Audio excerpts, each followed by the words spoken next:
Hi everyone. This thing on. Can you hear me? Can you hear me? All right. Zara's going to pass out the tests. Need 80% or better.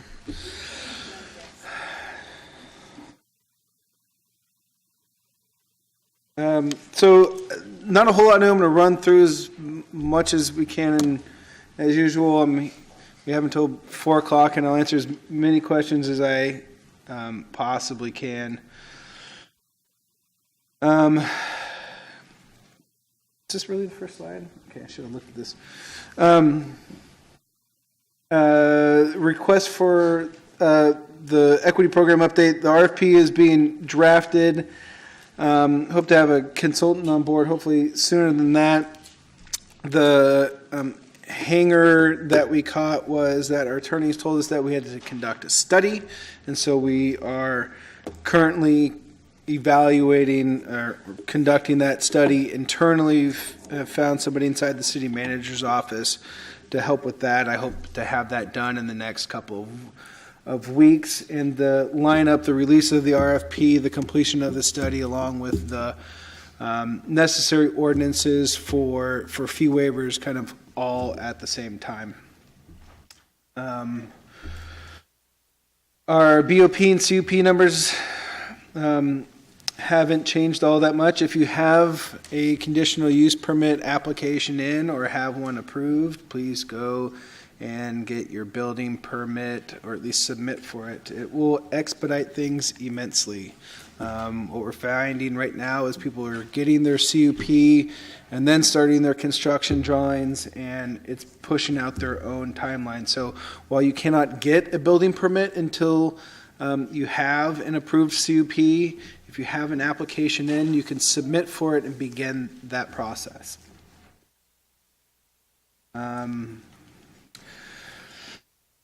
Maybe the one bit of good news I have for you, if you are in the delivery business, some of you have been receiving, I'll just say, less than accurate information from our planning department. We have extended the registry till the end of March. You don't do delivery?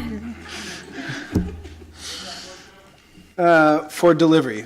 So if you have if you are a delivery only dispensary, which is the only new dispensary type that we have, and you have applied for your conditional use permit, and you've applied for your business operations permit, you have met the qualifications or the requirements of our registry, and we are communicating that to the state. So right now, to the end of March, planning department gave at least a handful of people some inaccurate information. So we've extended that deadline a month.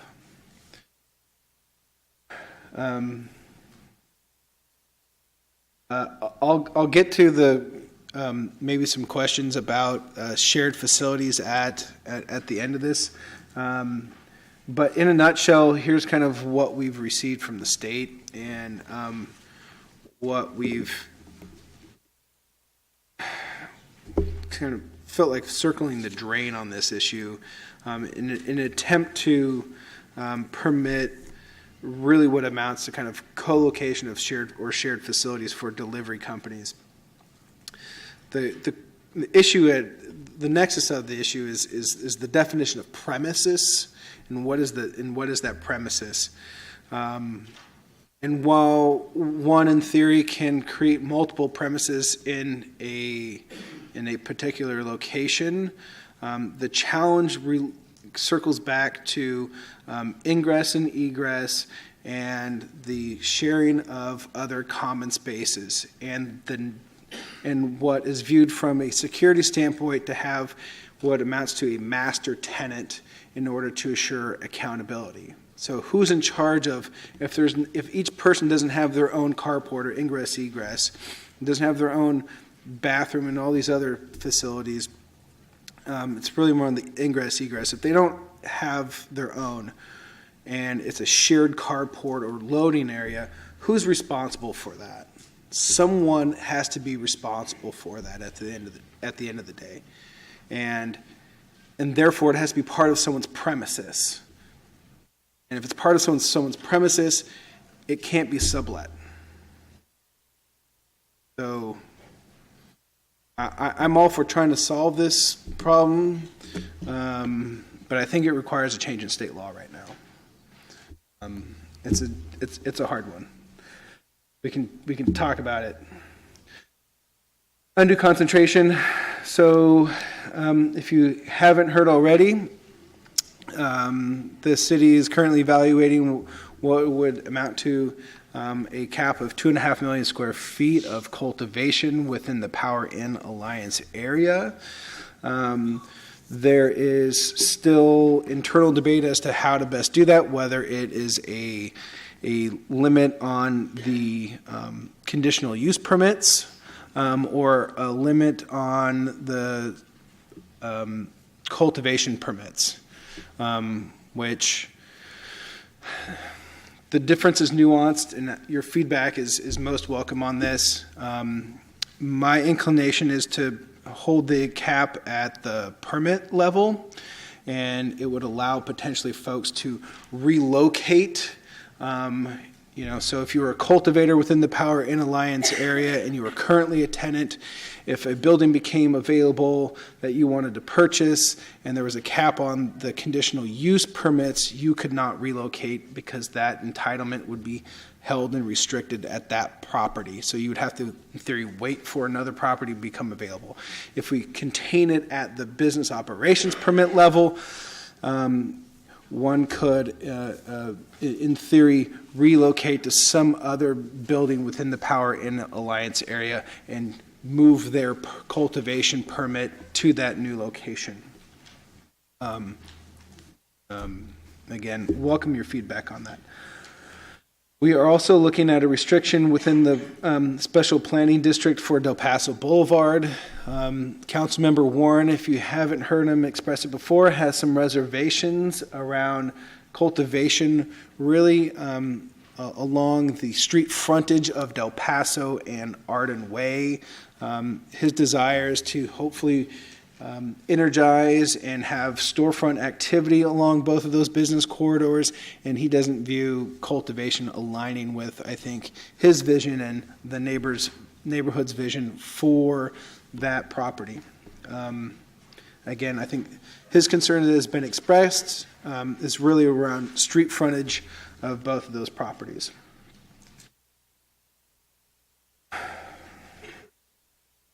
Yeah.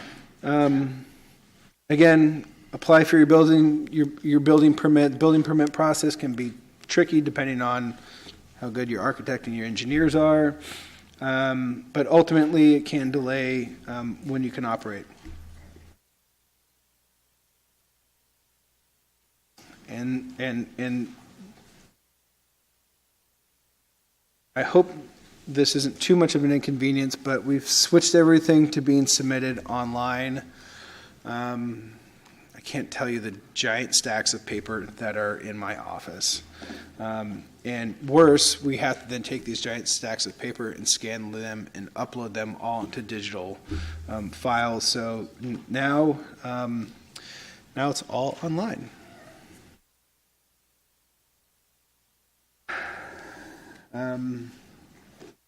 Labor peace agreements. So there's a few things coming to the Law and Ledge Committee and to Council over the next couple weeks and months. Are the rest of them on here, Zara? Or is it just these?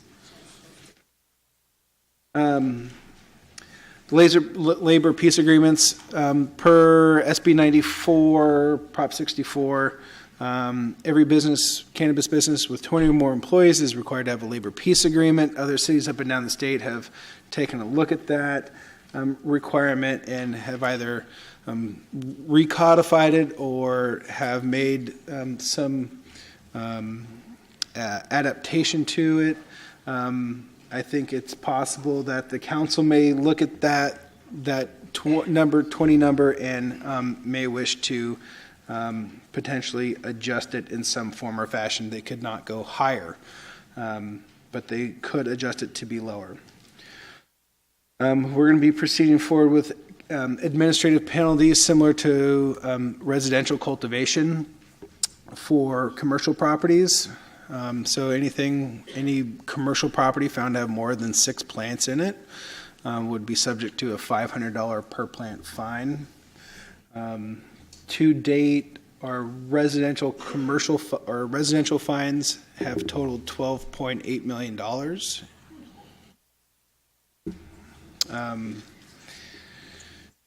We have not collected $12.8 million. It sounds like a really big number. Yeah, I mean, there's an appeal process. They're held by a hearing officer, and they're generally adjusted, I will say that. But they have been, at least initially, pretty successful in eliminating a lot of the illegal residential cultivation that's taking place in our city. It's a challenge. We have somewhere between 600 and 800, I'd say, professional cultivation operations taking place inside residential homes. And if any of you are cultivators, you know that it produces a lot of things like moisture and odor that can be damaging to a residential home. We're going to be moving forward with a cleanup to our distribution ordinance. We're going to be specifically getting rid of the square footage requirement, which was I'll just say arbitrary, and we're going to be mirroring the states. We're also going to be adopting a nursery permit as well. Oh, there it is. And then hopefully getting some clarification as to the badging requirements for all the cannabis businesses. What else are we doing?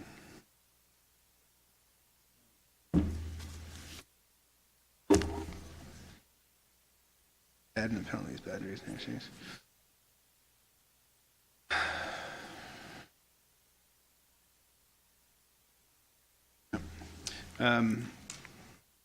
Do constitution? Yeah, that's actually a pretty good summary.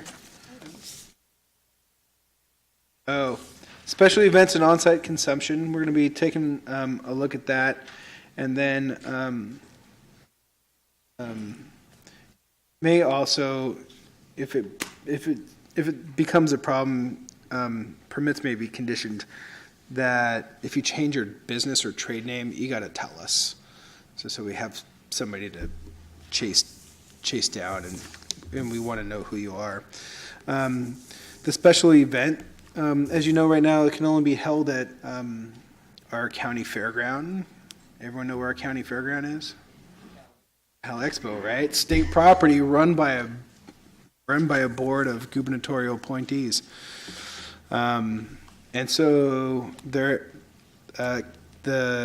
Cal Expo and I have just begun a discussion as to whether they need a local permit. I think they do. And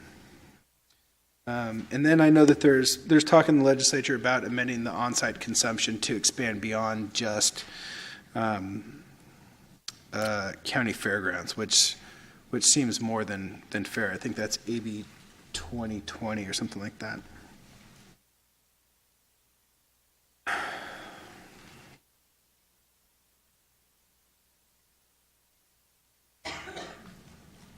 And we're going to have to change this date.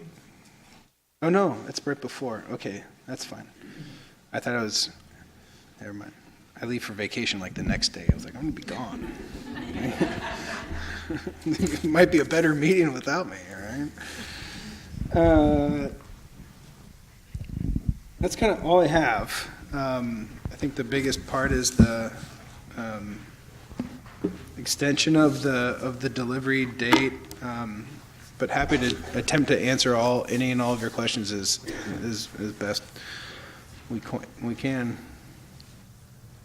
And I'd like to know just how it's going. How's it going up there? Having fun?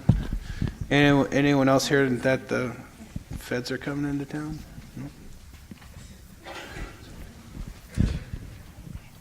Ready for first question?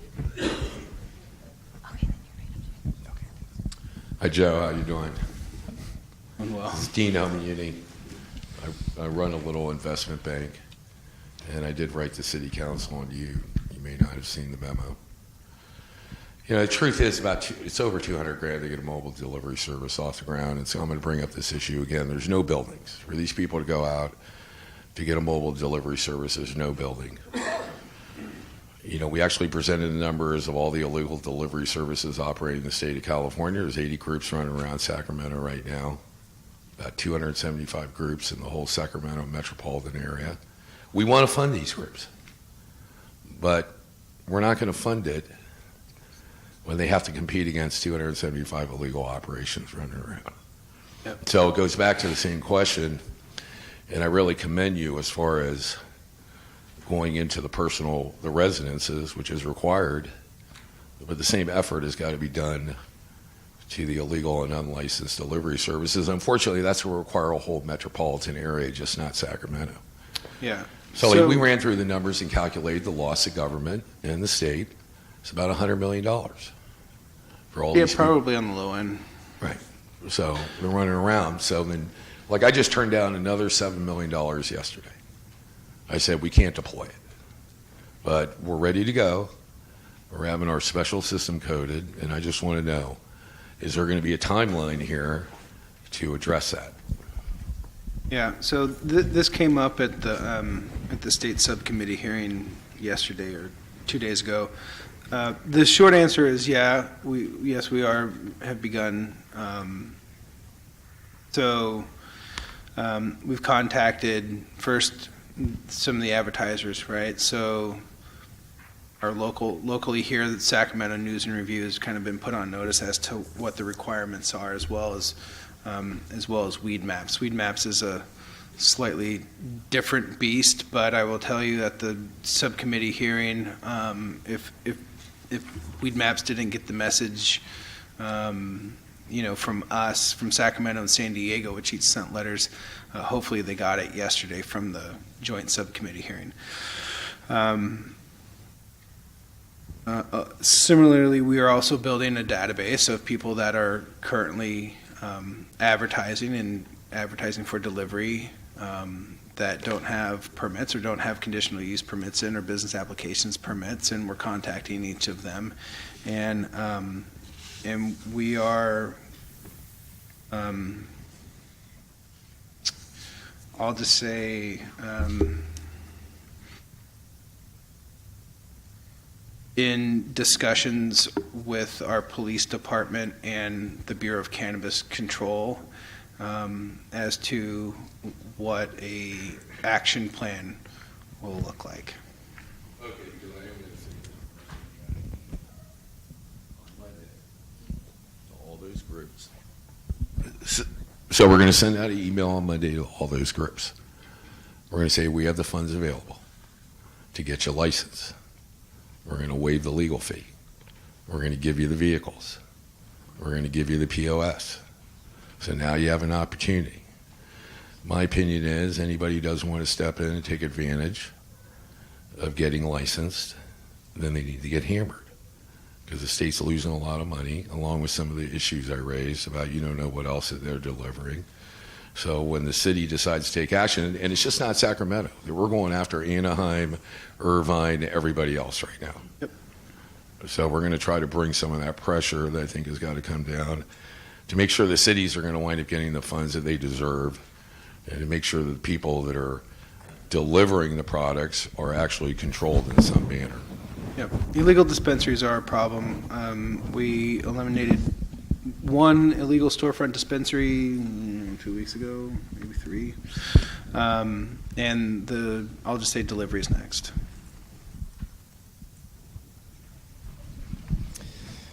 How's it going? So last time we talked about Section 16102, the Business and Professions Code. So I've called your office. I've followed up with you guys a couple times. Still no answer. What's the status of that? What's the status? Okay. So let's hear it, because you didn't announce it during the meeting. I mean, you were waiting for that, huh? You had that in your pocket. You were waiting for that. Instead of announcing it during the normal part of the meeting, you waited and you held that in your pocket. How does that make you feel? Do you feel better about yourself? Oh my gosh. You know what it makes me feel? It makes me feel really happy that like 10 minutes ago I got an answer to that. That's why it's not in the PowerPoint. That's why it makes me feel. Because yeah, I had it in my pocket for like the last 10 minutes. It makes me feel really good that I got an answer to your question before the start of this meeting because it was important to me. Yeah, but congratulations. Thank you. Great job. So the answer to your question is, it looks like we need to amend the application, but for sole proprietorships,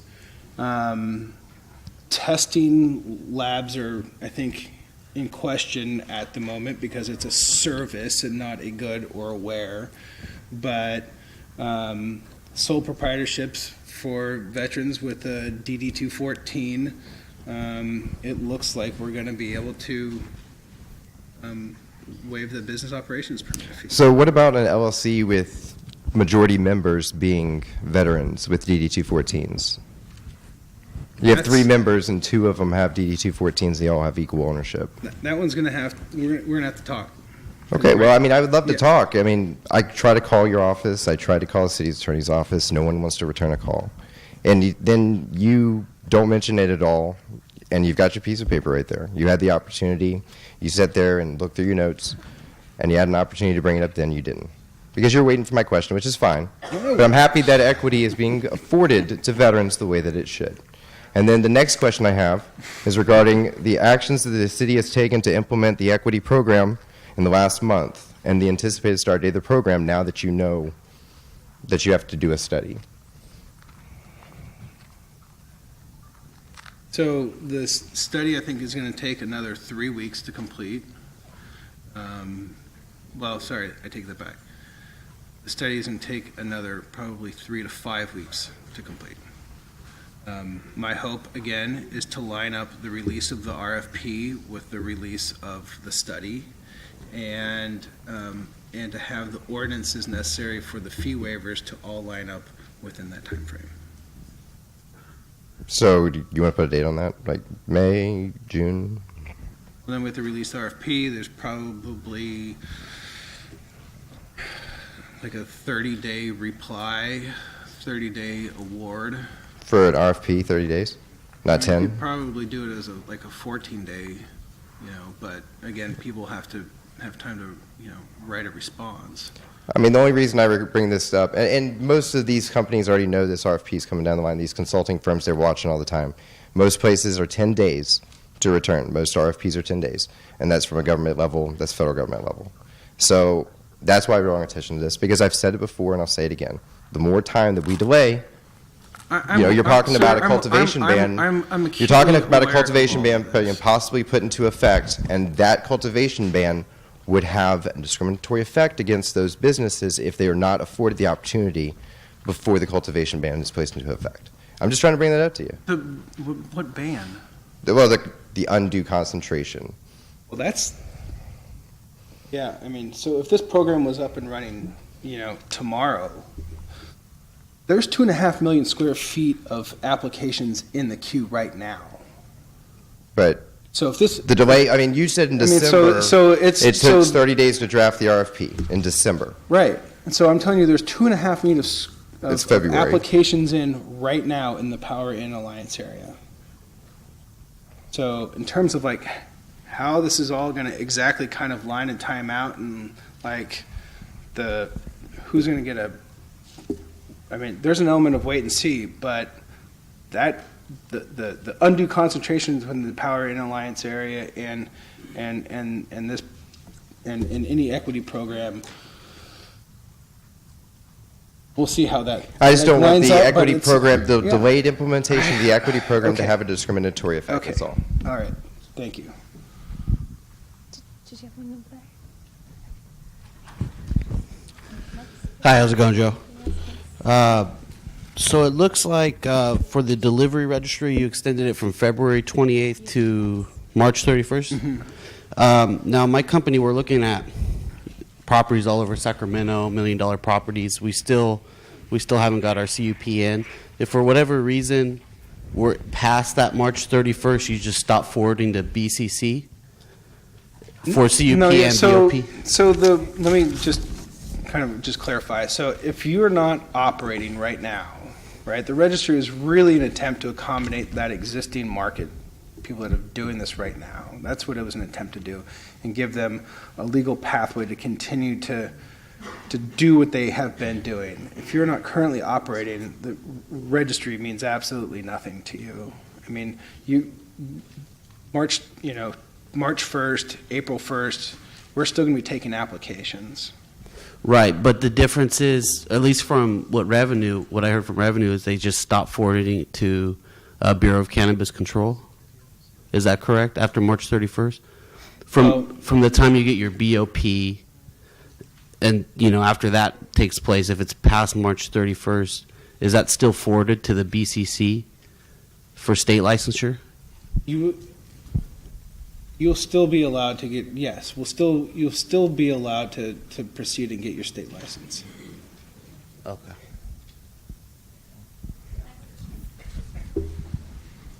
My name is Matthew. Hi, Joe. I wanted to ask about what you were talking about, the shared premises. Have you guys figured out, do you guys have some possible solutions? Maybe like a whole entire carport and separate ones are private? Would that be a workaround? Say that again. When you were talking about Yeah. shared spaces for deliveries, and you were talking about carports, and that each Talking one about needs what? You were talking Carports. about Okay, gotcha. carports and like sally ports. Do we have to? Is there a workaround around that you see? That would be workaround for shared spaces. Yeah, the challenge for us is premise, and somebody has to have their own premise, and it can't be sublet, right? So if somebody is going to be ultimately accountable for common areas, however it be shared, it also means they're sharing their premise, which by definition isn't allowed within state law. That's the what we keep kind of running head on into. I get that most delivery companies are not, big operators with like fleets of cars, and I think kind of like this shared facility space makes a lot of sense, and I just can't figure out how to exactly get around it yet.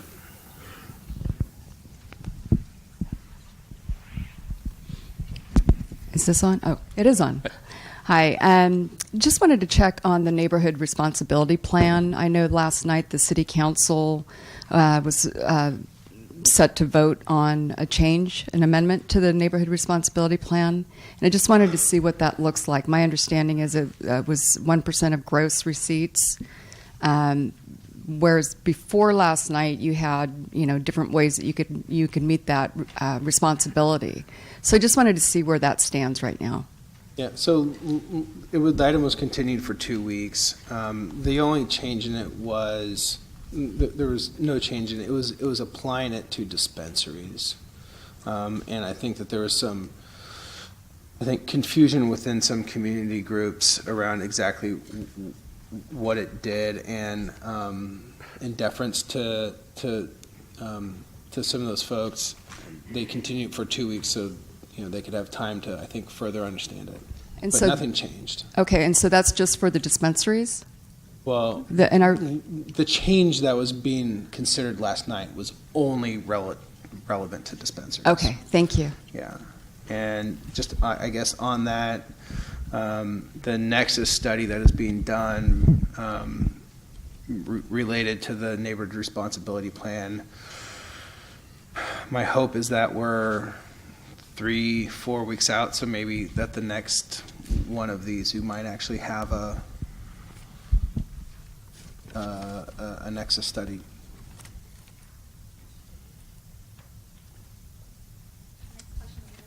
Hi, in regards to delivery registration, you said it's mostly for businesses that have been in business, prior to this date. Is there a certain cutoff date? Because like all the delivery services, if we haven't gone through the licensing with the state, we were illegal anyways after January 1. So if we create a whole new corporation and we're applying and doing all the fees, will we still be issued a temporary license? So the state is the only one issuing a temporary license. So, but the registry, again, was an attempt to provide kind of an immediate pathway for those that were in operation to move towards legality. Okay. That deadline is March 31st. Otherwise, on April 1st, we're going to continue to take applications for anyone who wants to do that. So will you issue us something to give to the state? Because the state, I believe they're requiring us to have something from you guys that says we're allowed to do what we're doing. Yeah, we're handling that on the back end. We're talking directly to the state. Okay. So you're not going to get a piece of paper from you, but Okay, but if we create a whole new corporation and Yeah, all that, you we're just- fine with the registry. yeah, just send like a Word document. It says, go call Zara. All right. Thanks, Joe. Hey, Joe. My question is basically, I was going to hope that you could address the rumors floating around about implementing new regulations requiring fleets of company vehicles for services. What type of vehicles? Fleets of company vehicles. There's rumors floating around that's being talked about, and I was just hoping that you could touch on that For delivery? for delivery services, non-storefront. Not yet. I mean, I think we've been trying to maybe get clarification on what those exact requirements are. We've received that from the state, and there isn't requirement that they be company owned or fleet vehicles. So, the state's good with it. So are we. Hey Joe, how's it going? I was wondering if you can give me some clarity on this. Is it possible to have two companies exist on the same property if one is a concentration company making actual concentrates and the other is a growing, to where they're in like symbiosis, to where all the shake and trim of the growing manufacturing company is going directly to the like oil company, for instance? As long as they are not sharing the same premises. Okay. So yes, they're basically going to have to be two entities, A and B. But Different. there They can be in has the to be same actual- building. They're going to have to be different. Okay, I understand the coding of that. Thank you. Hey, Joe, it's Gavin. Back here, right corner, your left corner. Hey. I had a question on the submitting our buildings to the planning department to start with that process. We've had a proposed CUP hearing date of 27th of December, mid-January, and then February 8th was the last due date that was updated online. And without any response to what our building, if the building's design is, something to be approved, is that something we still submit to planning and then we can change it while it's going through that process? Or what would you suggest our best route be here? That's a tough one, and I don't want to. Let's talk afterwards. But I think in general, what you want to be submitting in terms of building plans is what you are going to be building, because their planning and building are they're kind of like cousins. They're related, but they're not the same. And building's gonna go down the path of they're going to be like looking for all your plumbing and mechanical and structural as to like where it's going to be exactly, and that is going to affect potentially, I don't know what, depending on what planning is requesting, it may impact what you need to build. And so happy to talk to more Yeah, about it I've talked with afterwards. Matthew. We had a building that looked a little too church-like, I guess was the thing, so he wanted it more industrial looking. So we changed that right away, sent it back to Matthew, and just haven't been getting any responses. Basically, slate gray, just blend in with everybody else's new buildings or the current buildings. And we designed Church-like. something that looks basically exactly like all that, and just haven't had a response in a little while. I'll do my best to try and get a response out of planning for you. You've been waiting a long time. All right, thank you. Oh. Just a different question on timing. So the end of March with respect to existing delivery companies on a registry. End of February, I thought there was also another due date for distributors. Am I in error there? Is there other due dates to keep in mind? I thought there was a BOP/whatever due date at the end of this month. Nope. Hey, Joe. I just want to clarify, and I think you've already said it, and maybe I just didn't comprehend that. So the registry date that closes on March 31st, that gives access to those people that are registered to a temporary state permit if they file their CUP and BOP for delivery? The intent is to allow them, those folks that are operating, right? So they're going to have to demonstrate that they are, in fact operating. And we will communicate that to the state. If you're not operating, if you apply for both, we will still forward that on to the state, so we'll be able to obtain your state permit. But the registry again is intent to capture those that are operating. Okay.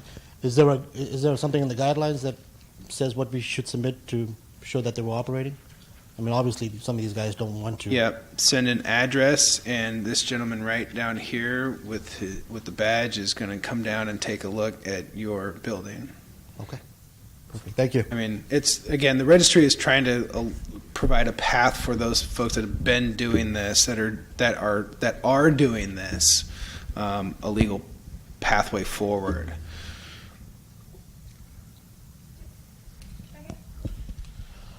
So I have a question about the roll-up doors, kind of going back to that. Most of the commercial buildings in this green zone are outfitted with one roll-up door per 2,000 square feet. Most of these delivery companies really only need maybe 1 to 500 square feet. There's just simply not enough wall space to make this happen. Are you guys doing anything to address that? I know that, you guys are working with the police department about security issues, but, with all due respect, is it the government's problem? Necessarily. I think that's our problem as a business to make sure that we are securing our product. You guys already require us to have a security guard during the hours of operation. What's the point of the roll-up door and separate roll-up doors for every company? Yeah, it's really around, again, premise, right? And so if no one is responsible for this ingress, egress, I mean, somebody came in last week and proposed, I don't know, like 20 delivery companies out of one building. Yeah, and we were one of those delivery companies. And it's like, it's okay, I'm willing to entertain it, and there's like one carport. I'm like, okay, so who's coordinating this one ingress, egress for these 20 delivery companies, right? So every person gets 30 minutes inside this, this door. Oh, well, a tenant. Okay, well, I mean, there's just a level of accountability that unless it's a licensee that is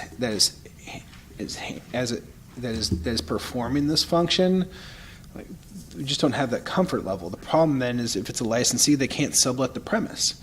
So there's a bill, like I said, working through the legislature. I think that's an attempt to address that, and I'm going to be, reaching out to the author's office as to attempt to understand, what exactly is that they're trying to do and follow it through the process. I'm not opposed to trying to solve this problem. It's just without that level of accountability, I don't know who to go to, because if it's just, the leasee of the building, that's a company incorporated in Delaware, right? Like, I've got nothing. The other kind of caution to all of that is if there are challenges on the site, problems with diversion, those could be applied to potentially everyone who's a permit holder on site. I mean, there are challenges with this. Is why without like a licensee who's going to be held accountable for the site as a collective whole, there's just problems with it, and then you run into the definition of premise. So, again, I want to try and solve it. I get it. I guess my main thing would be, wouldn't that be the landlord's problem and not the government? If you guys want us to have a security guard can handle the door. I mean, that's the thing for me personally. Do you happen to have a name of that bill or a number or anything that we could actually reference? 2020 or 2080. I have to look. AB 2080. I think so. It's an AB for sure. It begins with the 20. I can't remember. And then the CUP, is that need to be annually renewed? Which one? Renewed annually, the CUP? No, that's It's a not? land use entitlement. Okay. So the kind of only kicker with the CUP is if you don't use it for 2 years, it expires. Okay. And then right now, I guess the last question I have is, all the regulations and with this green zone and everything, it's kind of create a supply and demand issue. I mean, we're getting charged $4 to $13 a square foot at this point, depending on where we look. And the property owners are also forcing all the delivery companies to actually pay for the CUP when the CUP actually stays with the building. It doesn't follow us, it stays with the building. So if we ever leave, we have to do another CUP somewhere else in a green zone that you guys already, said is okay for cannabis businesses. So is there anything in the pipeline to address that as well? So I'm not exactly 100% sure of the question, but we don't have a green zone per se. So we have land use designations or land use zones that permit cannabis activity, and once you layer on the distance requirements, those types of properties are concentrated really within a handful of areas in the state, the Power and Alliance area being like the largest one of those, mostly because there aren't any schools anywhere nearby. But C2, C4, M1, MRD, that property is scattered around throughout the city. So there isn't a green zone per se. But I don't anticipate the CUP requirement going away. Okay, but is it right for something that stays with the property to be pushed out onto the tenants when we don't get to actually take that CUP, or we're having to pay multiple CUPs if we ever move locations? We're having to pay for the CUP for these landlords on top of construction costs because we only need 100 square feet of this 20,000 square foot building. So we're having to put up the walls. We're having to do the permits. Any other commercial building would be, a lease or a suite to build where they would take care of this stuff. And this is not the norm here. The average typically for commercial property is $1 a square foot or less. And we're paying the last one we looked at was $12.50 a square foot. So Starbucks. Obviously there's something wrong here, and I'm just trying to figure out what you guys are going to do about it. Again, I don't think the CUP requirement is going to change. The fees collected for the processing of the conditional use permit are supposed to pay for the cost of kind of processing and conducting that evaluation to determine the appropriateness of a particular use at a particular location. So it's not necessarily a revenue generating thing for the city. In terms of the market, there's a whole bunch of market functionalities that are at work within the cannabis economy across the spectrum of issues, and that's certainly one of them. I know that every time you say the word cannabis, the price goes up. Yeah, and I understand that. I mean, we're already having to pay a 15%, excise tax on all cannabis products that I would assume is going directly to the BCC. I'm not sure 100% where it goes, but the 15% plus these fees, and that gentleman over there said it pretty well that it's easily $200,000 just to get a delivery service off the ground, and that's even for one that's only generating $500,000 in revenue. The cost of goods sold is at half of that, $250,000. That only leaves $250,000 left.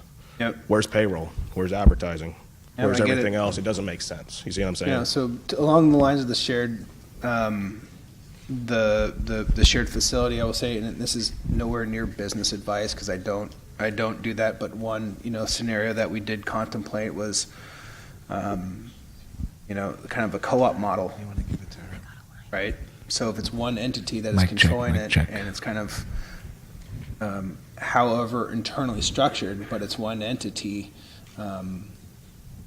that again is one premise, and those persons that are all part of this organization, this one entity, can then share that premises. So I'm thinking about trying to solve the issue. I get it. I just keep running into the state law. Good afternoon, Joe. I have a two-part question.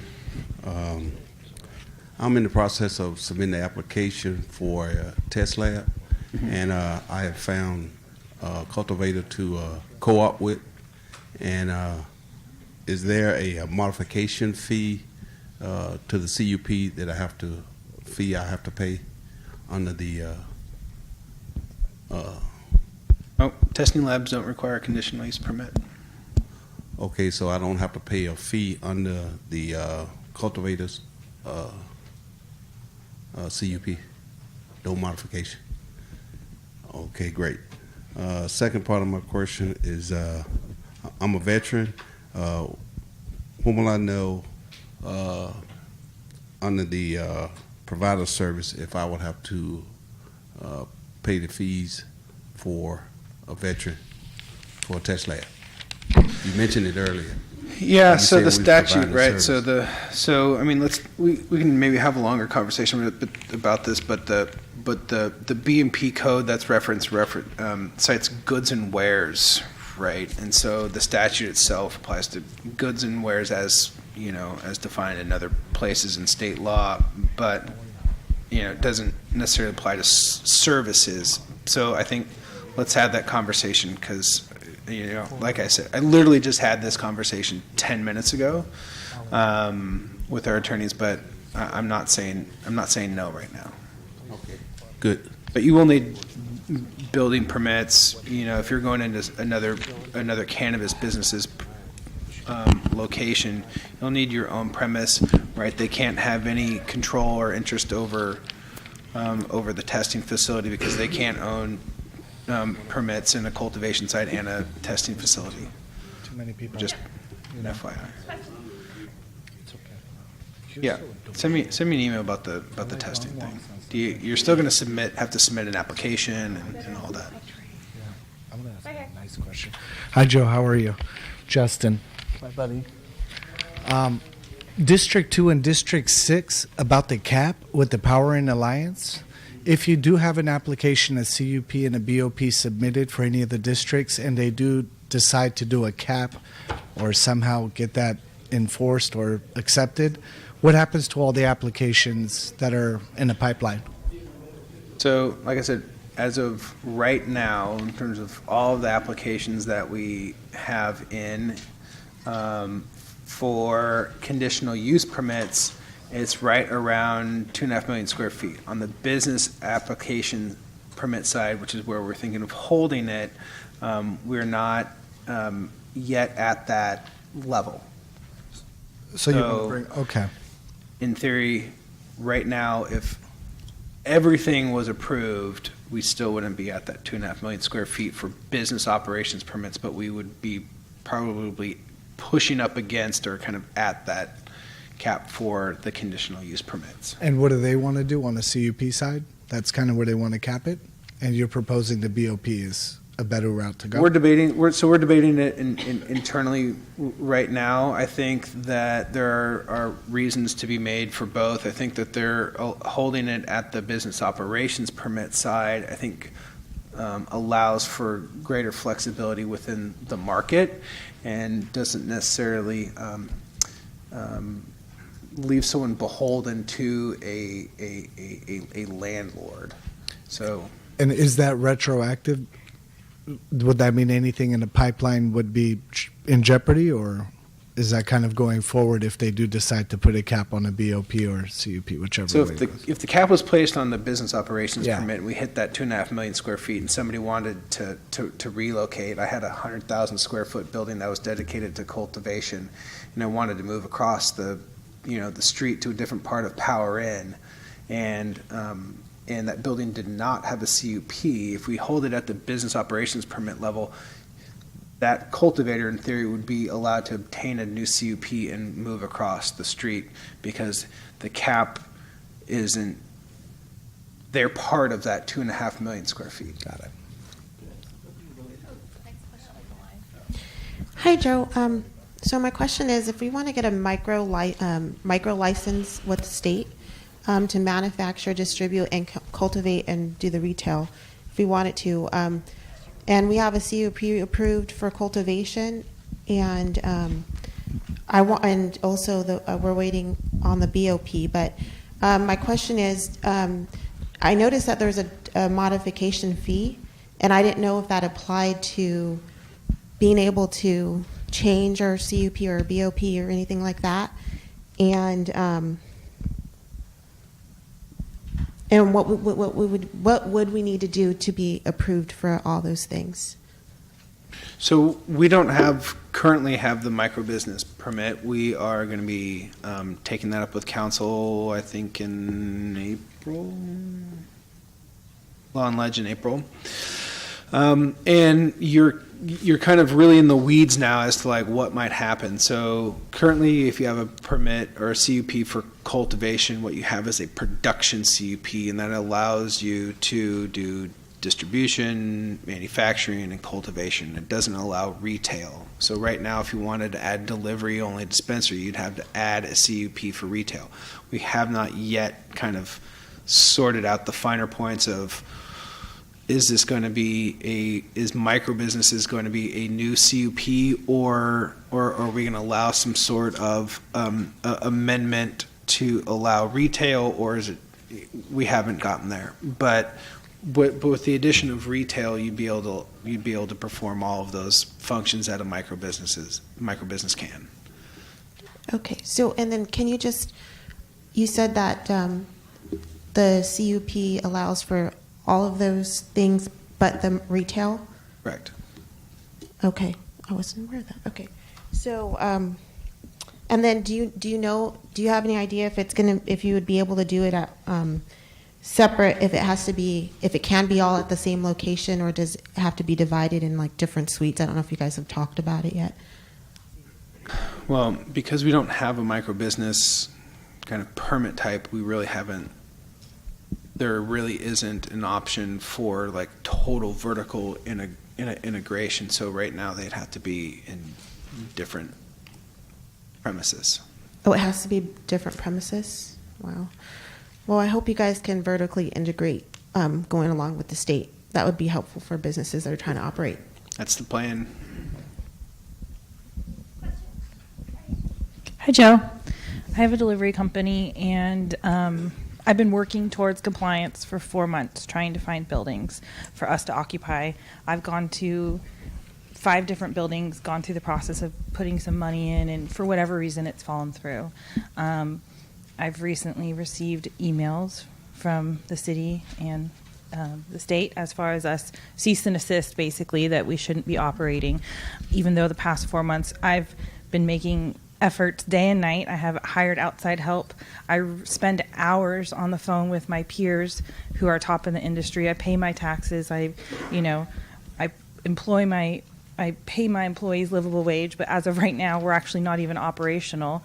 They're on a paid vacation while we wait for our permits to be submitted, which actually is happening in a few days for my company, but I know it's not going to be for some of my peers who have had their it didn't work out, that the building that they're going to be in or whatnot.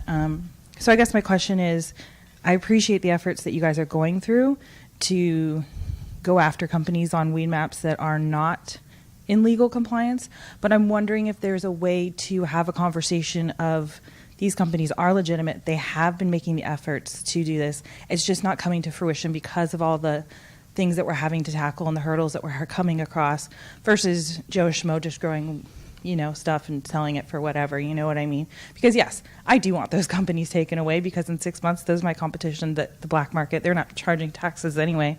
I don't want them there, but I want my peers to be there who are good companies, and it helps us all. So I'm wondering, one, obviously I'm on your list because I've received those emails. We're not even operational. If that will hinder us when we do submit our permits, if you're going to be sort of having a checks and balances for that, and if there's a way to have a conversation of looking at that a little bit more as you guys go on to the next step of enforcing it. Are you going to be looking at the efforts that we've been making to, become legal? So I missed the part of how you got the letter. Have you submitted a BOP? Have I? Yeah. No, it's happening in 2 days. So, and you haven't submitted the CUP, so we got your letter, so we got your list off of. It's a general email that, Okay. Cease and desist. Yeah, I mean, this is. And from what I we're- understand, you're sending it to all my peers. Yeah. This is why we're, extending the registry.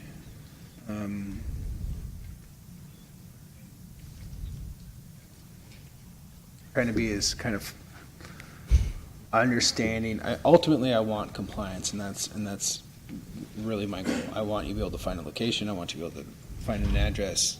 So.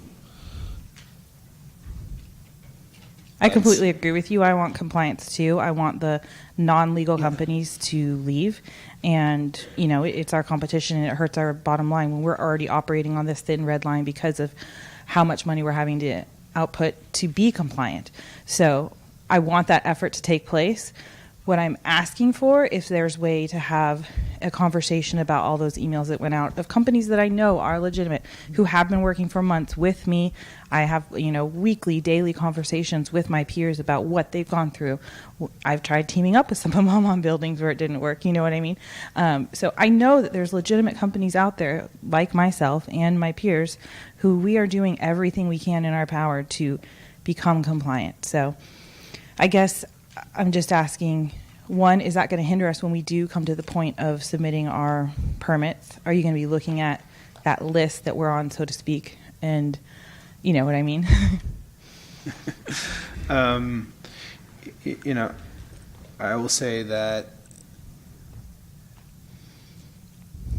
continue this conversation, right? So right now we have until the end of March. We're certainly not going to take enforcement action before then.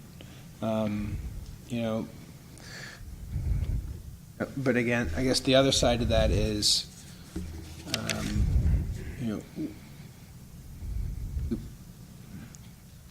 this has been more than a little foreseeable. I mean, we put out the distance requirements, and Prop 64 passed a long time ago, and some of this has been pretty foreseeable, and so there has been some time to go out and find some buildings, and looking for buildings on January 2nd probably wasn't a great plan. I've been not saying it was looking- yours, yeah. right? But this was more than just telegraphed. I mean, the distance requirements, the zoning requirements, if someone went back and followed the distance requirements just for dispensaries, they would have, or cultivation or manufacturing, they would have, had a pretty good idea of where this was going to be a permitted activity. And, it's not something that should be being done out of a home, and it's after January. So these products need to come through a licensed distributor and need to, start coming through testing. And so, yes, I want all these small businesses to have a chance to make it. I think that is, personally, it's something that's important to me. But there's also the public safety part of this, and while you might be following all of the rules without necessarily being required to, other people necessarily are not. And it's time to become a company and find a building and move towards legal compliance. Okay.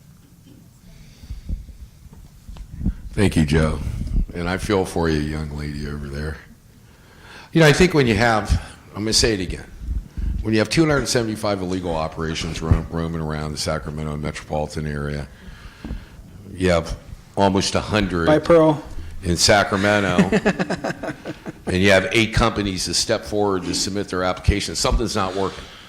And then tandem, you throw on there where the metropolitan area is losing $10 million a month. That's $2.5 million a week. So, the city council and the people writing the regulations have got to have to have some sort of change in the plan. Mobile dispensaries are inherently different than a regular dispensary because you don't have foot traffic. I've written before, you need to open up retail space. These people cannot find buildings. Talk out of one side saying you want people to get licensed. The other side, they don't have buildings. And there's plenty of retail space available for these people to go into. And we're talking about $10 million a month. There's a lot of things the city could do. We have homeless people. We have mentally ill people. That's a lot of money to be spent. Now, on the equity share program, there was a huge debate went on about funding this program $500,000 a year. Right now, we're losing $500,000 a day. So I think that maybe very bright minds can come together. In sales, not in taxes. I mean, right? Maybe on the upper end. No, $500,000 I went through. I sent you guys the calculations.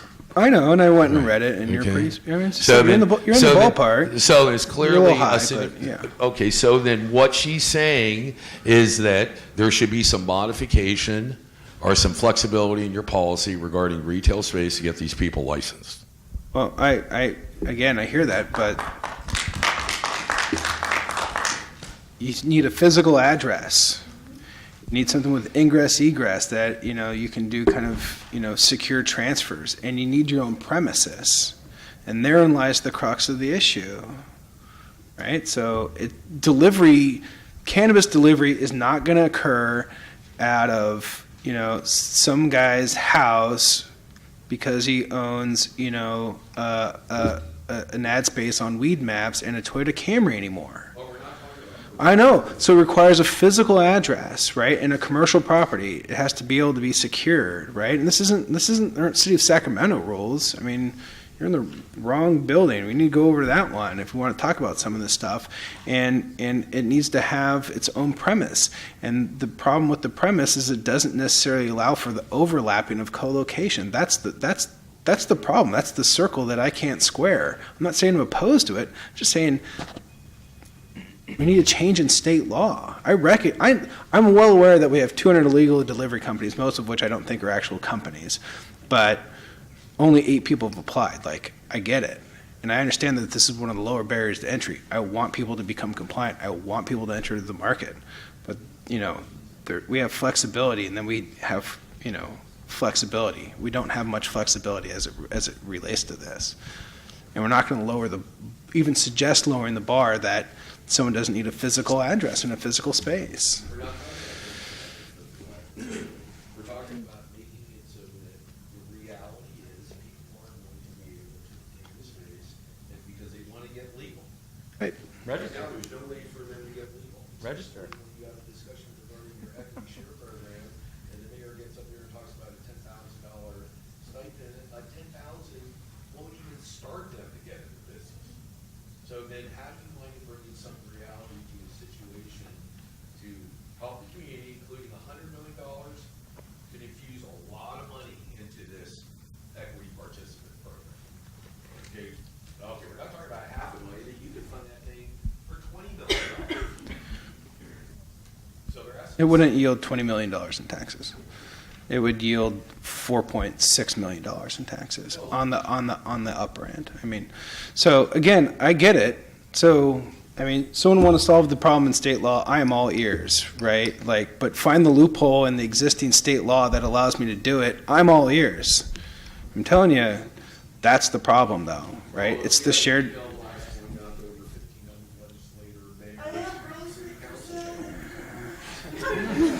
There you go. Oh, yeah. Hey, Joe. Eliza here with Lucky Locks Club. We are going for our non-storefront license eventually, but as you well know, it is really hard to find space. We had secured a commercial space with the hopes of it being compliant, and it ended up that it's not. So we are still working with some other people with unique ideas and warehouse space. But at the end of the day, also, a lot of people think that we're a lot bigger than we are, and we're a really small family. It's a small box. It's a big box, but our budget is small. So when it comes down to it, we're not able to buy a building, and I just want to point that out, which I'm sure you are also aware of that. But I just wanted to actually come back around to the registry, the famed registry, and I just want to confirm that in order to be part of the registry, it means that you have to have applied for the CUP and the BOP. Is this correct? That is correct. Okay. Has it at the moment? At the moment, has it been considered at all to have a form that allows people, or companies, I should say, not people, that that almost acts as a letter of intent, allowing the city and the state to know that, hey, we've been operating, we can prove that we've been operating, we have the intention to apply for the BOP and the CUP, these are the actions that we've been taking, and this is who we are. Yeah. I'm open to discussing any and all solutions that encourage compliance. And if there's a group of delivery folks that want to, sit down and have, a longer discussion around like the particular nuances of your situation and how, we can help remedy them, I'm certainly open to it. Again, compliance is my goal, but it's kind of like when it came to cultivation, nobody was, it required the registry to kind of get cultivators to kind of forward. And On behalf of the CCCA, I'm sure we'll be emailing you then to make that happen, and I really appreciate all of the work that you're doing. So thank you. Hi. So me and my cousin were trying to start a non-storefront delivery, and not the last meeting, but the one before this, I asked you about the criminal background thing, and basically I was trying to get some clarification about to which crimes would disqualify us from, or an individual from opening up one or working for a company or whatever. And basically you said to go look it up on the website, and I tried to look on the website. I couldn't find anything about specific crimes or whatever that would disqualify a person. yeah, so the city of Sacramento has mirrored the state's requirements, and so if you own 20% or more and have been convicted of, I think it's a violent felony, and then there's one provision in there of like sale of narcotics, I think involving a minor. I think it's some of those things, but there is an appeal provision as well. But it's identical to the state, and I think those are spelled out in SB 94 and Okay. Prop 64. And also, both of us are veterans too, and I don't know, as far as the equity program, I don't know, so should we apply now, or if it's even possible, should we apply now and then you got to talk about reimbursing people later if you do qualify for the program, or is it? Well, I think the veterans exclusion may be potentially coming online more quickly. Okay, but at the meeting in December, it was like the veterans exclusion was part of the equity program, or is that not true? It is currently as it's adopted, but there is a provision in the B&P code that allows cities to waive fees for veterans who are, as it's like the exact verbiage is like hawking their goods and wares.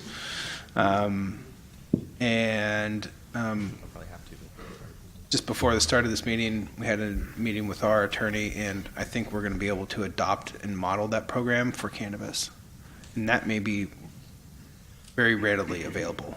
Okay, and back to the first question, you said there was so if it was a violent crime or sales of something under a minor, there was an appeal process to appeal that? Correct. You said where, SB 94? Correct, and that's the Senate bill that aligned Prop 64 and that aligned adult use and medical into one system. Okay, thank you. I have two questions. One is either creative or crazy, so you can tell me which one it is. But the problem is two things: that deliveries operate on a really small budget, so they need a small area. They don't need the buildings that are currently available, which are like 10,000 square feet and above.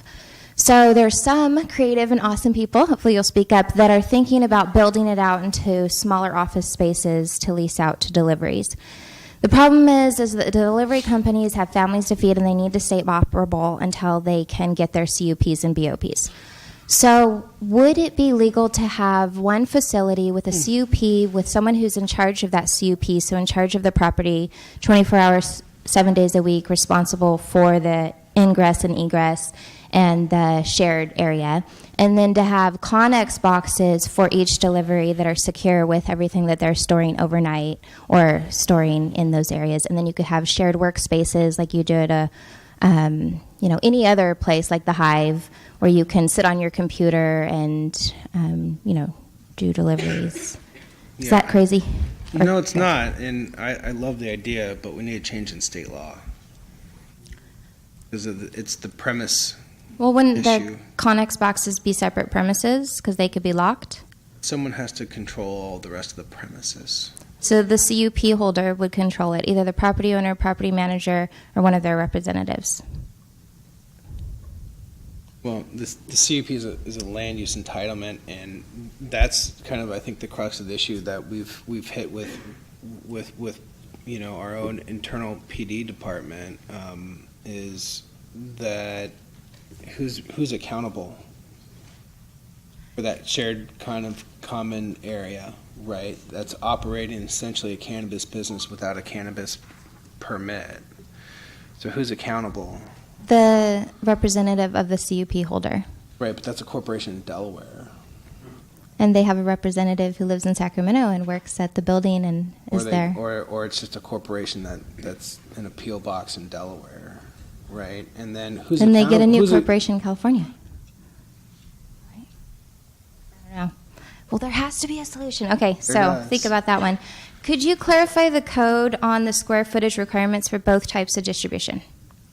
Yes, we're changing it. Okay. We just ignore it. Okay, and then We're going to mirror the state. So because for our distribution we were slightly out in front of the state on this one, we're going to mirror the state. We're going to mirror the state. So that 1,280 square feet or whatever it is. 2,500. 2,500. Okay, I don't know where I got that number. 2,500 will probably go away. I believe that to be true. Okay. We're going to take that to the Law and Ledge Committee in a couple of weeks.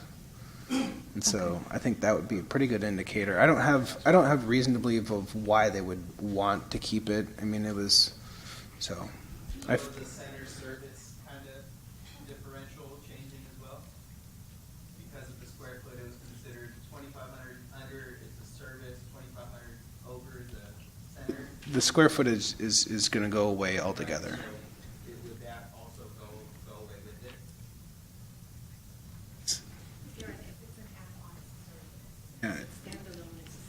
Yeah. Did everyone hear that? Okay. So the question I have is, can a delivery service add on a distribution? Yeah. You unfortunately need a different CUP for it, but yeah, because one's retail and one is production. That's the only kind of split in the conditional use permit is one side is the production side of the house, one side is the retail component of the house, and that's the only split. So if someone was approved for, sorry, I'm going to stop after this, but if someone was approved for a cultivation CUP, you're saying that they don't have to apply for a modification for manufacturing, or you're saying, is that something, I think I missed this part of everything. Depending on when your CUP was approved and if it was included in it, right? So if you told the planning department, hey, here's what I want to do. I want to do cultivation over here. I want to do manufacturing over here and distribution over here, and you're just merely phasing these things in, no. If you applied for cultivation and you want to add manufacturing, yeah, you need to go back and tell them, here's my new floor plan, and you'll have to amend that. But if you submit for everything that you want to do, all of those activities are covered under that one production CUP. So I want to thank the city of Sacramento for being part of the 30% of California that has moved forward in the industry and regulating cannabis. Thank you for all your hard work. Thank you. Just a reminder, house rules, do not speak unless you have the mic, please. Thank you. Hey, I'm Shelby Lucero with Greenway Commerce, and thank you very much for entertaining the idea of delivery and for giving us an extension and for the opportunity of the equity program, too. We realize that's something that you didn't have to do for us. In regards to delivery, if you did have a California corporation and you did have multiple units like a Connex, and you had a compliance officer that monitored all those delivery services, and you had bays that would drive up to, and you had an area where they could park their cars safely, would that comply with what you're looking for? Not right now. But you would be open to discussion. Yeah, I think we can sit down with the police chief, but yeah, I mean, not the police chief, but our police sergeant that is evaluating these things. You know, again, I'm not opposed to it. The challenge becomes of like, okay, so there's an ounce of weed left in the, you know, we'll say 2 ounces of cannabis left in the carport, right? Let's say you're the master tenant leaseholder. You can't even pick that up. Now you're in illegal possession of it. Right? Who am I holding accountable? You? But through track and trace, you'd be able to find out whose it Maybe. was. Yeah, you'd be able to find out what distribution company came Maybe. in to deliver it to. Track and But trace if you it's not even up and running yet. If you would have that loop covered, would that be something that you would entertain? Yeah, there's a lot. The problem is that there's a lot of maybes in there. If we could show you a way, would you entertain it? Well, it's you know, we still have to get down to the shared premise, Gotcha. right? And so how are they not sharing some of this premise, right? So our police department has a lot of questions as it relates to this, right? So you've got 20 boxes, right? How many car spots in the carport do you have? Probably more than 8. I mean, so who's controlling all of this? I mean, there's Security, compliance officers. Right. And then who do we go after when there's just, you know, a violation of fill in the blank? Well, those are all good Right. questions. So then what? We're gonna file criminal charges against the company filed in Delaware while the 26 people California that rent the corporations. boxes are doing this. I mean, Yeah. there's I think we can work it out. That's what I'm trying to say. And the second question was regarding to the young lady that spoke earlier about her delivery service not operating during this time. If you could consider, and I know these are probably further conversations, allowing these people to operate after they've filed their CUP and their BOP, knowing that their premise still has to be evaluated and everything, you know, has to go through the city of Sacramento before. I mean, it's a really long time for these people that have been operating. They have families and. well, that's the point of the registry. Yes. But if they could show compliance, just to consider So that's the it. point of the registry. Yeah. Okay, well, thank you so to much. allow them to continue to operate while they become compliant. Yeah, awesome. Okay, thank you so much. Yeah, I got a few questions. Under the equity program, you might have covered it, but have you guys come up with the money for waiving of fees or, you know, modification of the fees? Because I said at the last meeting. Yeah, so we're going to amend our ordinance. Yep. And how soon are you going to do that? Well, it's going to line up with the rest of the equity program. So Okay, now- in the next, 4 or 5 weeks. Right, because like I said before, delivery, I got 10 guys who want to do a delivery service, but, you know, before July 1, everything is free on the state side for a state license. So, you know, you're running up against, for us, that if this correction or modification isn't done by July 1, then my folks are going to have to pay, even though you're waiving the fees on the city level, they're going to have to pay for a state license. So has that been brought up to the city council saying that's an urgency of it for equity? Because all the other folks, if they got their license, they had to pay for it.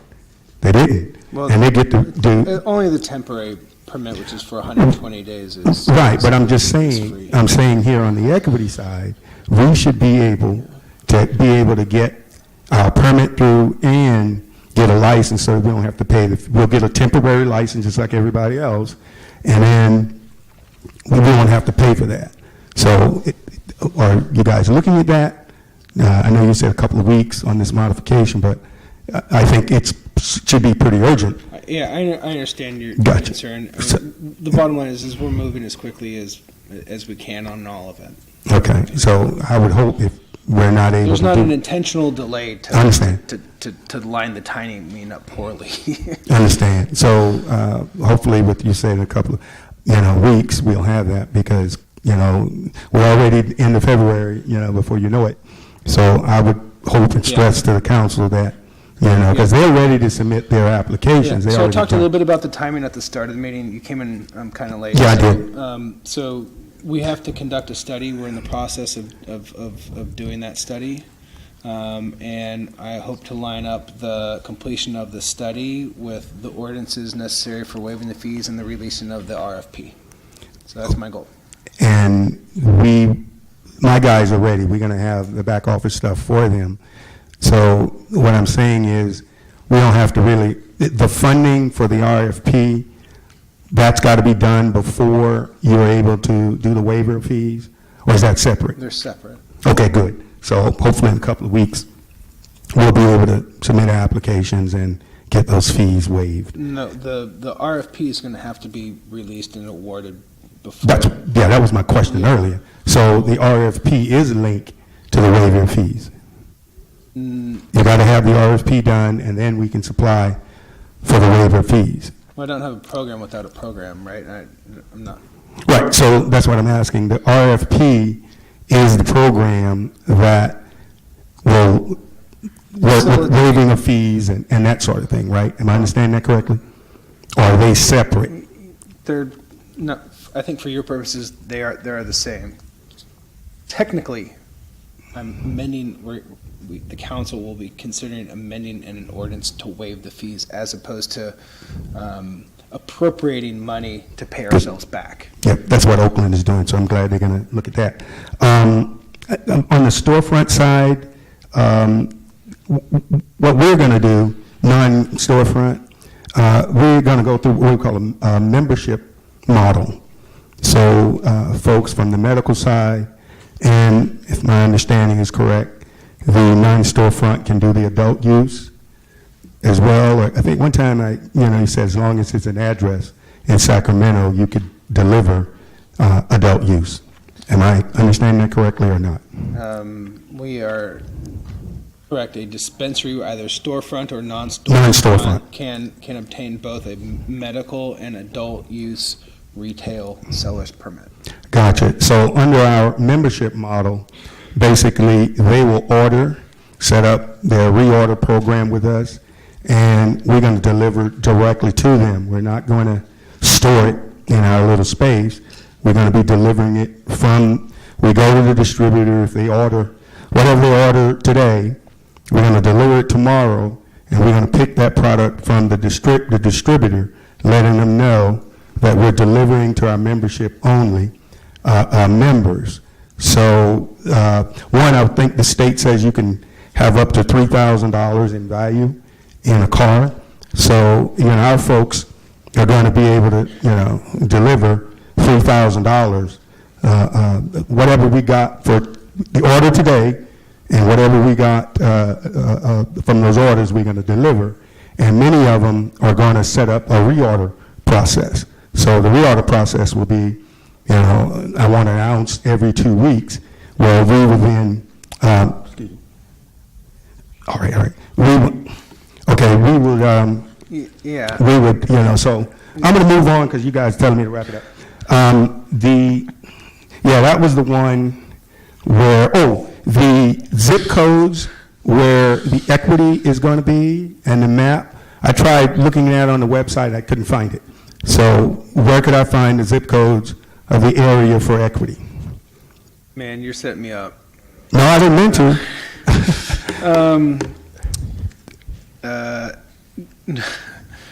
So the priority zip codes that were used for the arena, ultimately what we're going to have to follow is what comes out of the study that we're concluding, that I think is going to overlap a lot of those. Mm-hmm. But yeah, they're the priority zip codes that came out of the arena process. So I'll just wait until that happens. The study is over and it should happen. Yeah, and again, the equity is not, it's not where they need to be located. I mean, so, yeah. So it doesn't necessarily, equity doesn't necessarily have to be in those zones? It was more of a residency requirement of persons, for persons, owning said business. Okay, that solves it then. Thank you, and sorry for taking up time on it.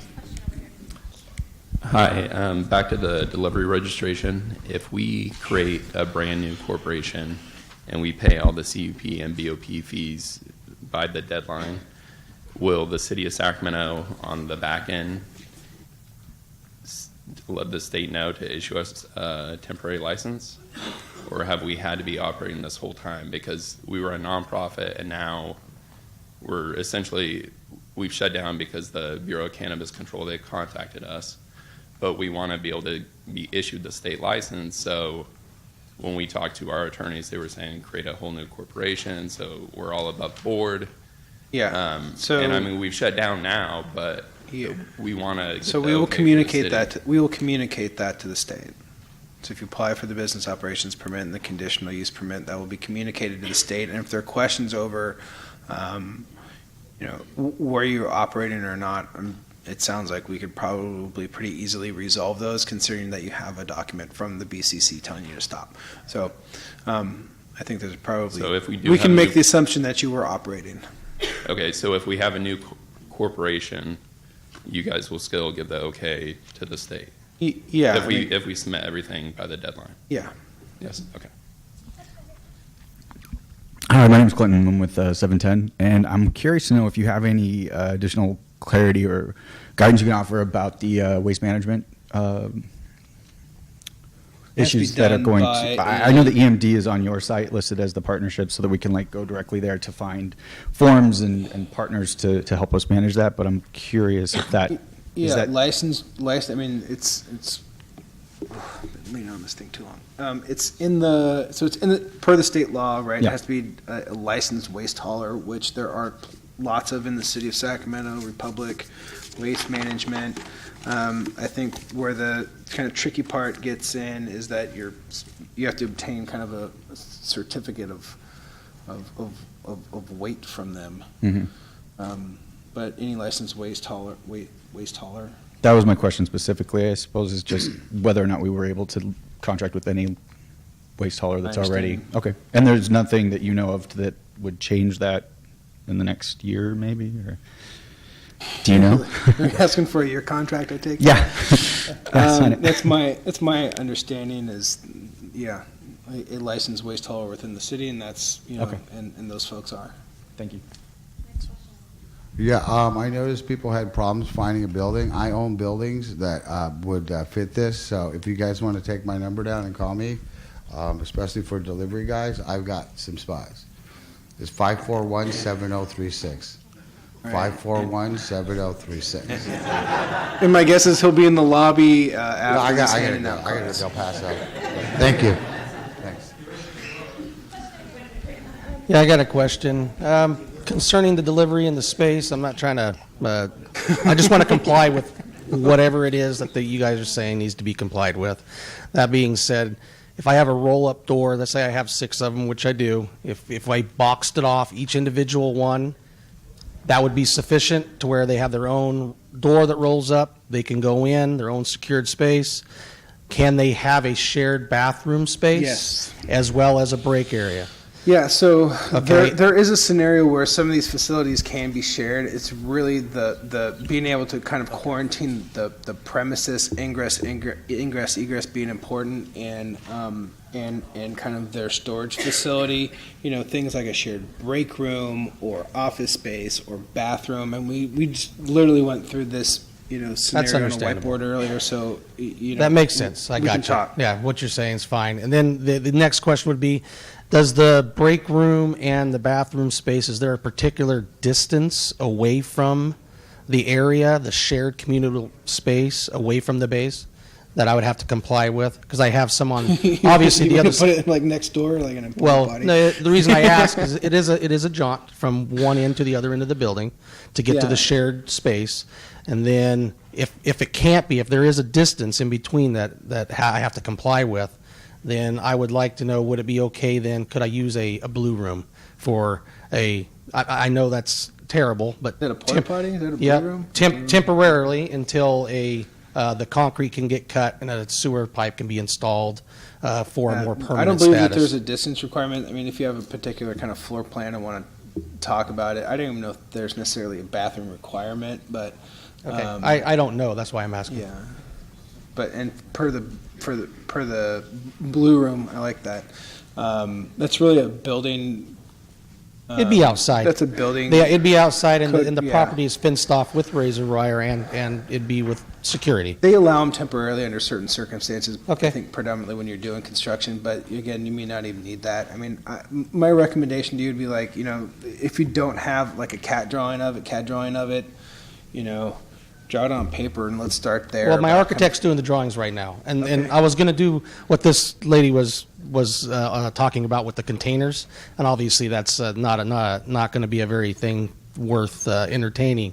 I don't want my plans getting kicked back, so I want to be able to be as compliant as Yeah. possible. It's not necessarily the container. It's not the Connex box. It's kind of the commonality of some of the potential spaces, right? So if the ingress is if they have their own kind of point of entry and exit. Okay, so if there was like a warehouse with 5 doors side by side, the bays are not, they're open to one another.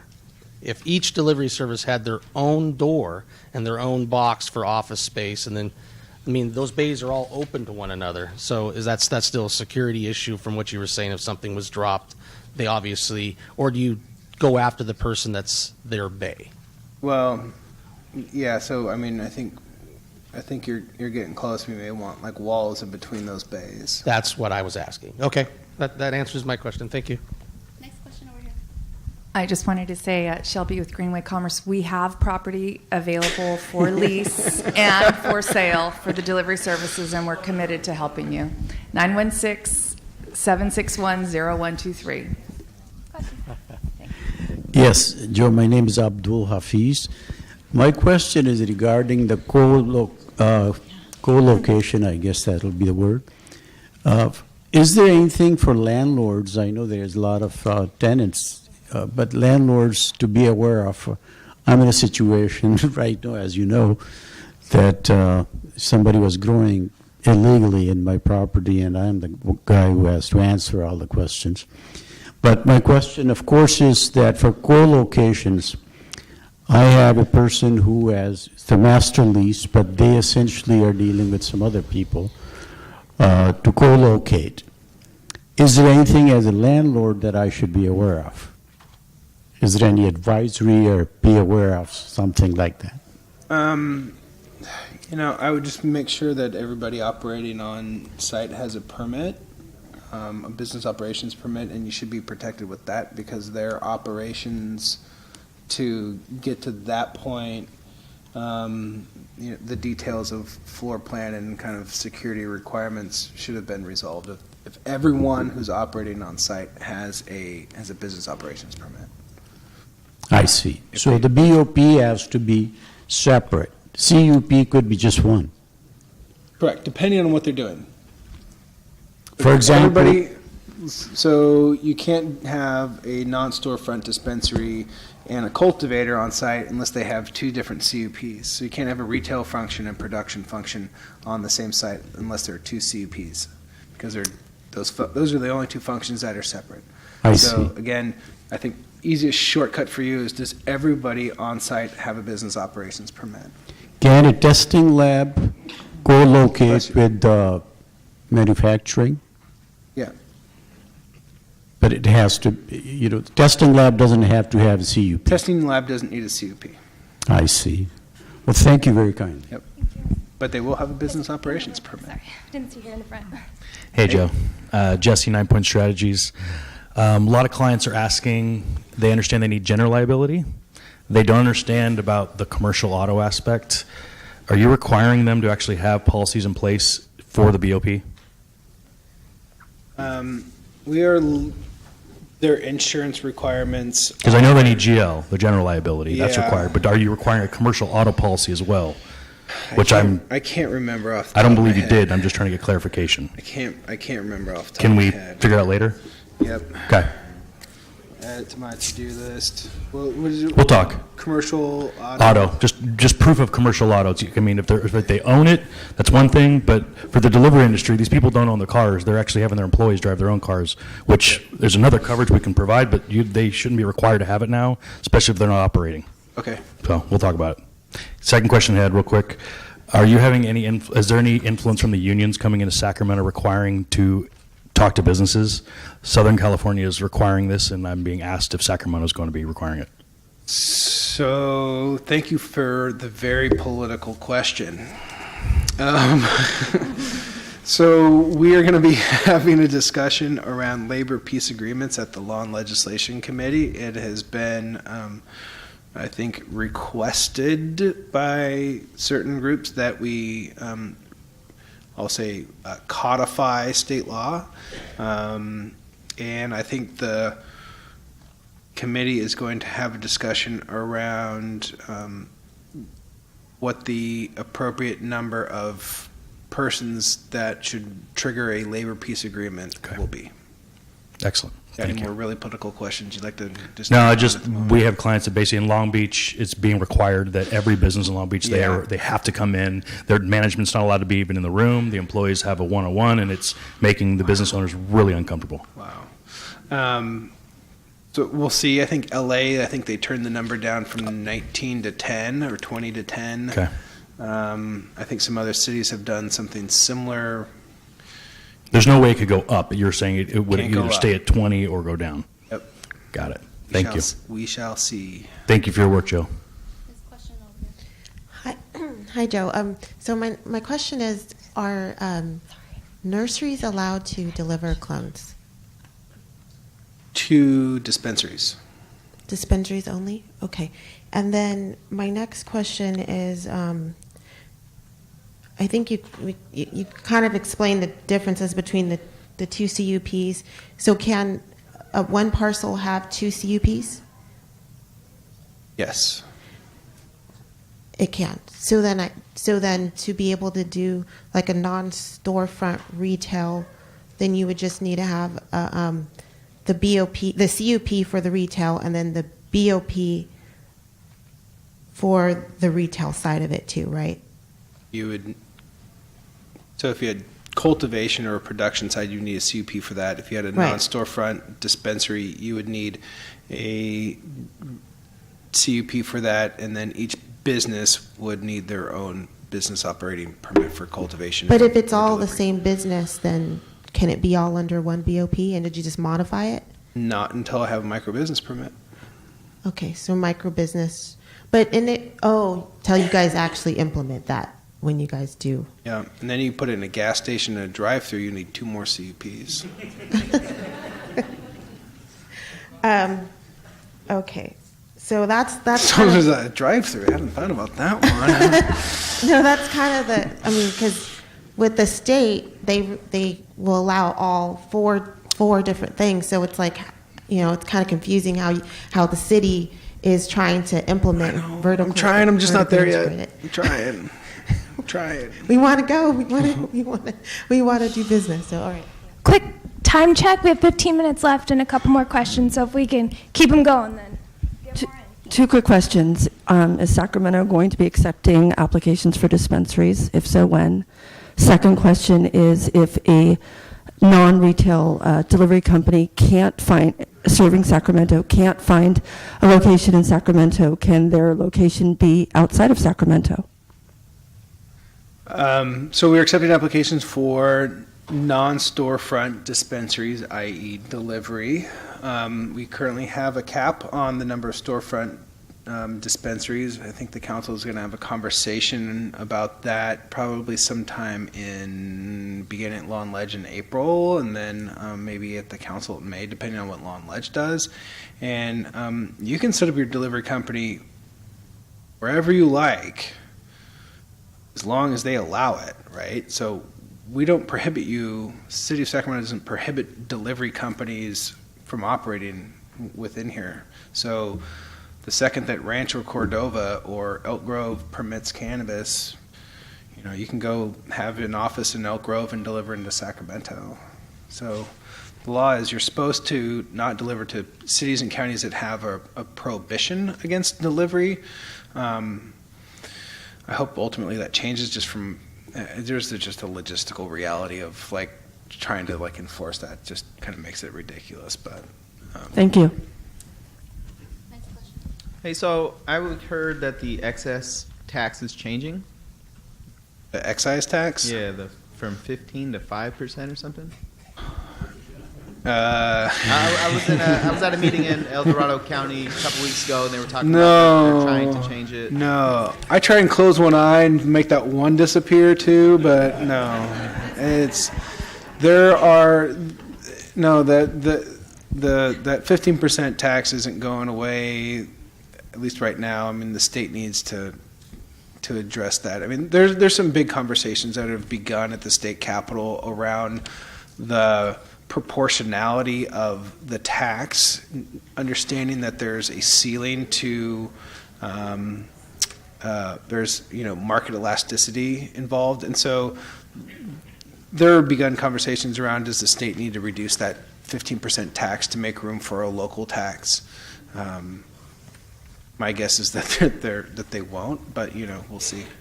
And then one more quick thing with the halt on the metric system, track and trace, essentially. These people still just kind of getting their product from wherever at this point? As long as wherever is a licensed distributor. But if there's no track and trace, then there's no really way to prove that, correct? As long as wherever is a licensed distributor. Okay. Thank you. Hey, Joe, a couple quick questions. From earlier, I understand that you're building a database for local deliveries that aren't licensed, and you're having discussions with the BCC and PD as far as action plans.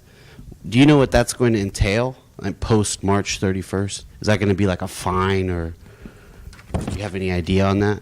Can't comment about ongoing investigations. No. I don't know. Again, what we ultimately want is compliance. It's why I think we're kind of bending over backwards here to try and find a way to get delivery companies a chance to be legal. After the registry closes, we'll see. I mean, I can't answer that question.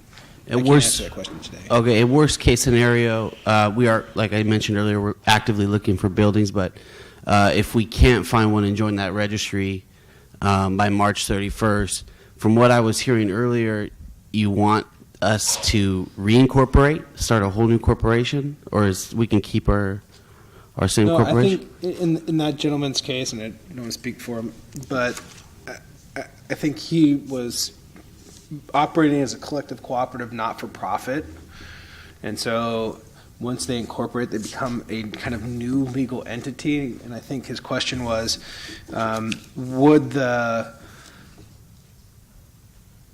the intent of allowing them to move forward as an existing operator be extended to the establishment of a new legal entity? So they were a collective cooperative, called Joe's Delivery Service, and now it's Joe's Pot Delivery Inc. They can continue to move forward. Okay, so they're ostensibly the same persons doing this activity. So hypothetically, we could keep our same corporation, be past that post March 31st, and still become compliant. Worst case scenario.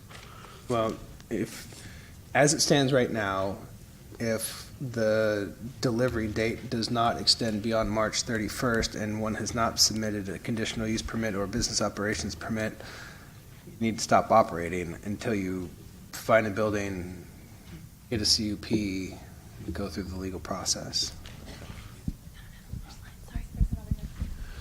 Joe, the CUP process is pretty transparent. Someone submits an application, you can see that application online, the entire public can see it. For labs, since they don't have to take out a CUP and they just have to pay a fee through the revenue department, if I understand, how can we see those applications? I actually asked the people at the planning department and they had no clue where you go to look those up, so to speak. Can you help me with that? Public records request to our office. To your specific office? The clerk's office, sorry. Don't give me more work.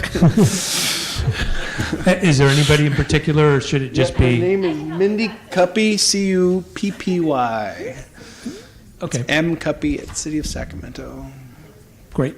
Yeah, it's actually clerk at City of Sacramento. Clerk or clerks? There's a form, if you go to the city's website, go to the clerk's website, there's a link to what you fill out, it's all online. Next question, right here. So 2 years ago, the legal smoking age was, 18.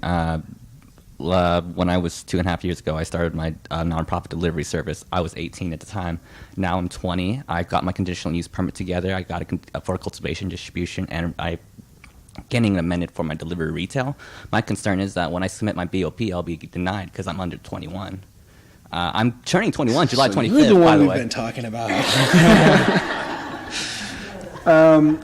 Let's come talk to us afterwards. So we've been kind of circling this one, and Thank you, though. I have yet to stumble upon the statute that prevents you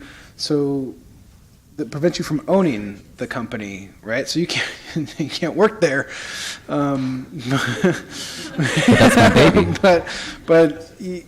Yeah. But I'm not sure that you can't not own it, right? Okay. So there's, this is again what happens with everything that is so new, right? It's not, a wall of regulation. It's more of a lattice structure of stuff that fits together, and people like you just kind of like go right through one of those holes. And you're like, Hey, Joe.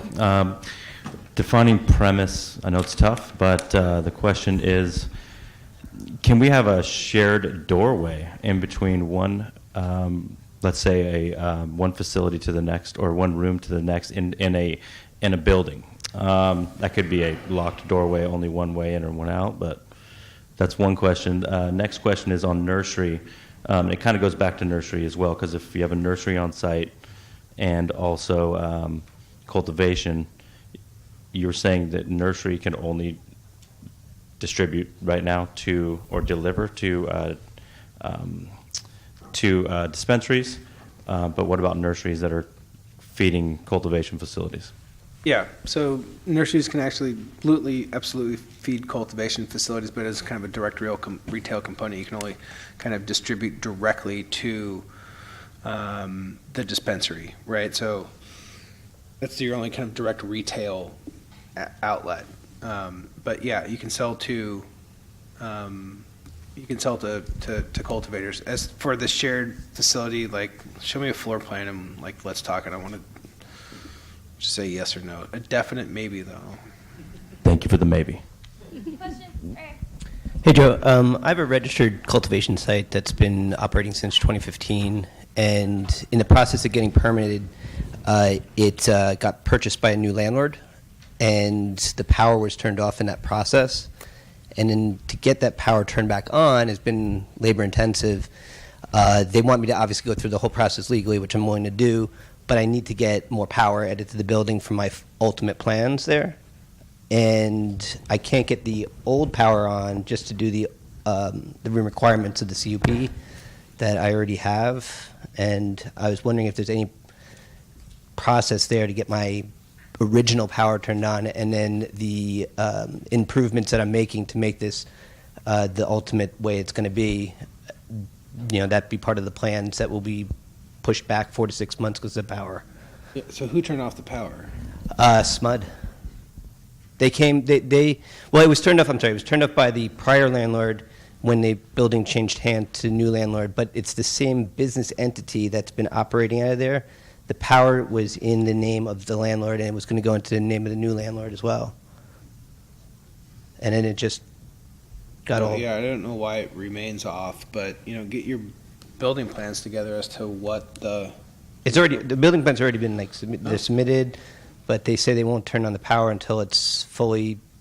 It's upgraded to the power that's going to need for the final. Send us your address. I mean, if you are you've applied for CUP. Are you registered? I already have the CUP. Are you a registered cultivator? Yep. Okay, so if the building, send us an email and with your address and whatever kind of Z file that you have and any permit files that you have, because if you're registered, they shouldn't be holding up at least half the power until I get upgraded later, and then I run the rest of the building. Yeah, I mean, unless there's like some overriding health and life safety stuff. No, not at all. Yeah. Okay. Is there any more questions? Okay, last question. So I have a question about the SB 420 and the legal protection that it extends to collectives and cooperatives. A fact sheet from the Bureau of Cannabis specifically says where collectives and cooperatives can continue to operate until a year from the date that the BCC announced licensing, which would be January 9, 2019. So I know you guys are talking about enforcement and plans to shut down these illegal dispensaries. Does that count? So,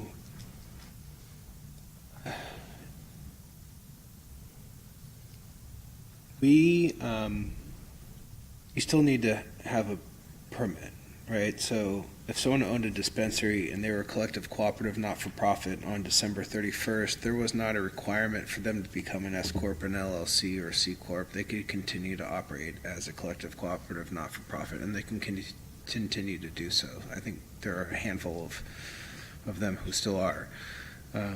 So essentially, you still need a permit. You can operate as a collective cooperative not-for-profit, but we have a permit structure in place, and it applies to all. Absolutely, and that's what we're attempting to do. Besides all the issues that we all are running across, so we're trying to do that. But we just want to make sure that we can, let our employees know that, they are safe and they don't have to worry about anything because, like I said, we've read the exact code that says we're okay, and we're okay to continue to operate. As long as you have a permit from the city of Sacramento that says you can deliver cannabis or sell it. Yeah, seller's permit, right? Yeah. Well, no, a dispensary, non-storefront dispensary permit. That's what you need. And if you want to cultivate as a collective cooperative not-for-profit, you need a permit for cultivation. If you want to manufacture as a collective cooperative not-for-profit, you need a permit for that as well. If you want to have a storefront dispensary and you want to be a collective cooperative not-for-profit,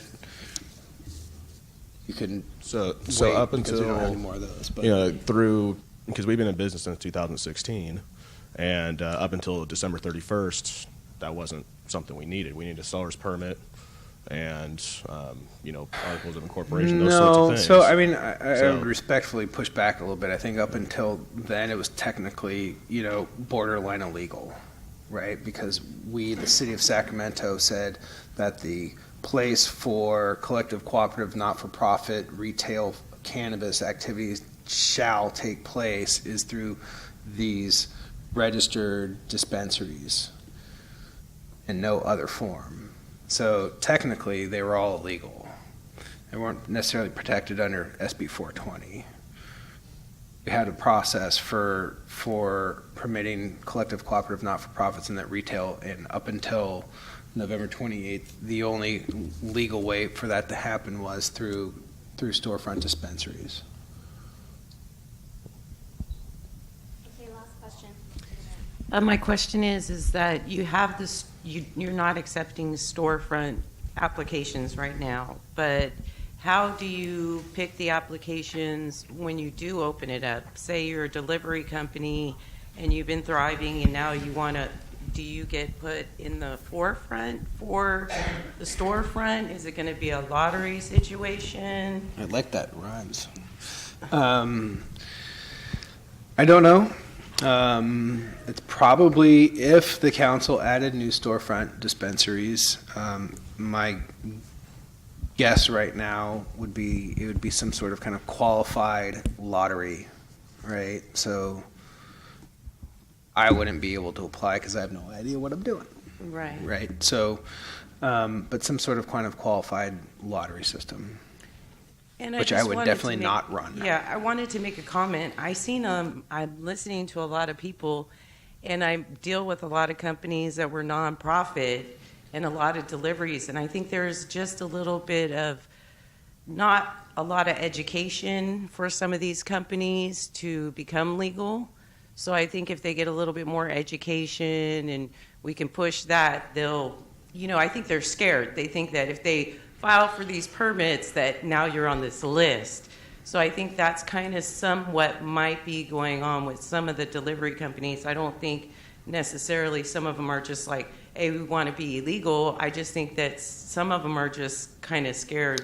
No, I get it. We do this once a month. We've been doing this once a month for a very long time. I think a lot of the regulations that are being applied right now and or have been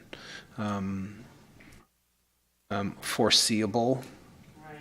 Would it be like a peddler's license for these?